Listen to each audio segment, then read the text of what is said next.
Kalau kita bicara praktis saja ini, praktis saja.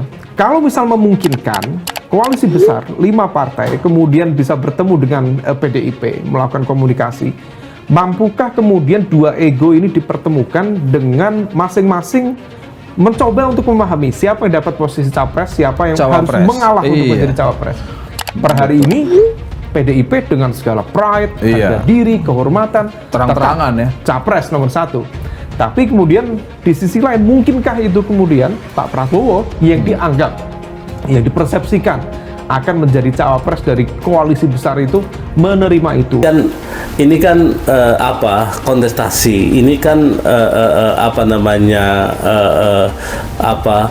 pesta politik ya. Jadi harus sangat hati-hati untuk merespon apapun yang ada gitu, karena itu kemudian akan punya implikasi terhadap elektoral. Ya, apalagi kan kemarin kita masih berupaya bagaimana para pendukung Pak Jokowi juga akan pindah ke kita, akan terjadi migrasi ke kita, gitu ya. Tapi menurut saya ke depan Mas Anies pasti akan berkomentar lah, pasti akan merespon. Karena apa? Karena positioningnya akan semakin jelas, gitu. Jadi kalau kemarin kan belum jelas, kemarin kan masih ada di gray area, ya kan? Kalau sekarang kan clear bahwa Pak Jokowi kayaknya Pak Ganjar, kan gitu ya, kan begitu. Mungkin pemain cadangannya Pak Prabowo, kan begitu. Nah, Mas Anies jangan lagi berharap itu, kan gitu. Karena apa? Karena yang menginginkan Mas Anies jadi presiden adalah orang-orang yang ingin agar terjadi perubahan fundamental di Indonesia, gitu loh. Jadi tidak lagi Mas Anies berada pada wilayah gray area tadi, tapi harus sudah ada di wilayah yang clear, kan gitu ya. Kan selalu saja kalau kita lihat gini, kalau menurut saya sebetulnya terlalu spekulasi ketika misalnya Pak Ganjar mengidentikan dengan Pak Jokowi misalnya. Menurut saya itu nggak terlalu tepat dia mengambil posisi itu. Karena apa? Karena dalam sejarah demokrasi, belajarlah kita dari guru demokrasi kita kan Amerika kan selalu dalam 10 tahun pasti terjadi perubahan. Bahkan kemarin dalam 5 tahun terjadi perubahan, iya kan? Trump hanya memimpin 5 tahun saja. Setelah itu kalah sama Biden. Partai Republik juga kalah sama Demokrat, kan gitu. Artinya ketika memang sangat tidak berkualitas, dalam 5 tahun saja sudah ganti. Tapi dalam 10 tahun pasti, Pak, hampir pasti itu, gitu. Jadi saya melihatnya ini justru keuntungan, gitu. Ketika Mas Anies berada dalam posisi sebagai antitesanya, sekarang kita berbicara antitesa, gitu. Justru sekarang jargon yang diangkat adalah perubahan untuk persatuan, menurut saya sudah bagus, gitu. Bahwa memang itulah yang diinginkan oleh para pendukung Mas Anies, bahwa ingin terjadi perubahan, gitu. Kalau cuma begitu-gitu aja, buat apa ada pilpres, buat apa ada pesta demokrasi, kan begitu. Karena apa? Karena kita ingin perubahan. Perubahan itu sudah barang bentuk untuk lebih baik, lebih cepat, kan gitu, lebih berkualitas.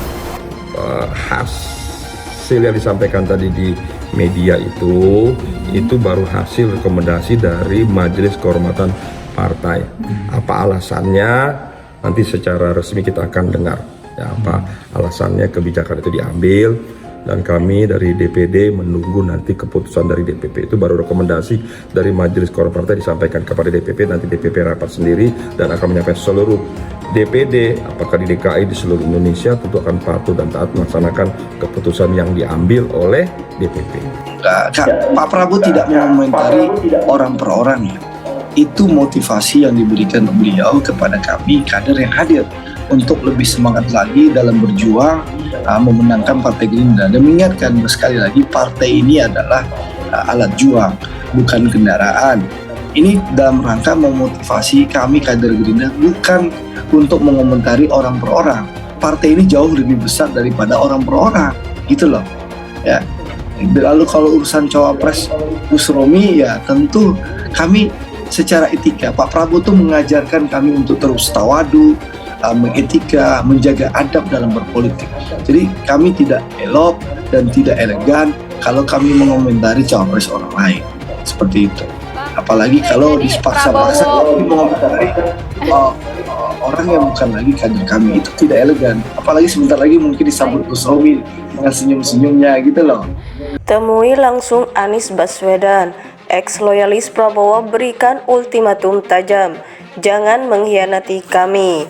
Dikutip dari Warta Ekonomi Jakarta, Ketua Forum Ka'bah Membangun FKM Kabupaten Garut, Kiai Haji Abdurrahman Qudsi buka suara terkait kemana suara pihaknya di Pilpres 2024. Dirinya mengatakan mantap untuk mendukung Anies Baswedan. Hal tersebut diutarakannya dengan penuh ketegasan.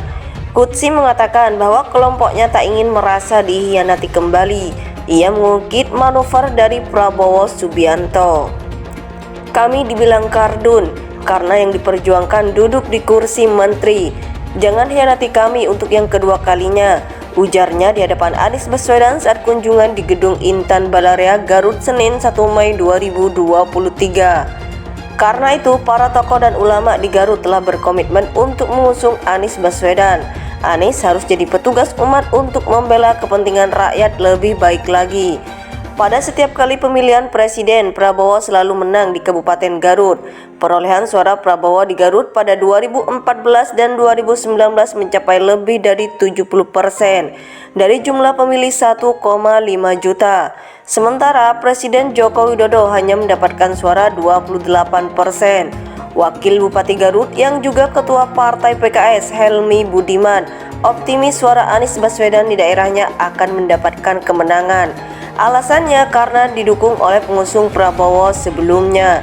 Ini satu modal kita, karena pendukung Pak Prabowo sebelumnya sekarang ada di Pak Anies, ujar Helmi Selasa 2 Mei 2023. Tak hanya itu, suara Anies Baswedan di Garut juga akan disumbang dari kalangan bawah atau grassroots yang tidak sejalan dengan kebijakan partai, seperti simpatisan dan konstituen partai Golkar, P3, dan PAN. Karena itu, Helmi mengaku dalam waktu dekat ini akan melakukan konsolidasi dengan partai pendukung, yakni Demokrat, PKS, dan Nasdem, untuk melakukan langkah konkretnya ke depan.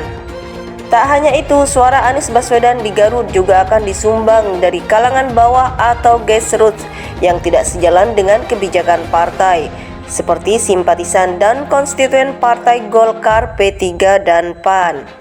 Qudsi mengatakan bahwa kelompoknya tak ingin merasa dikhianati kembali. Ia mengungkit manuver dari Prabowo Subianto. Kami dibilang kardun karena yang diperjuangkan duduk di kursi menteri. Jangan hianati kami untuk yang kedua kalinya, ujarnya di hadapan Anies Baswedan saat kunjungan di Gedung Intan Balarea Garut Senin 1 Mei 2023. Karena itu, para tokoh dan ulama di Garut telah berkomitmen untuk mengusung Anies Baswedan.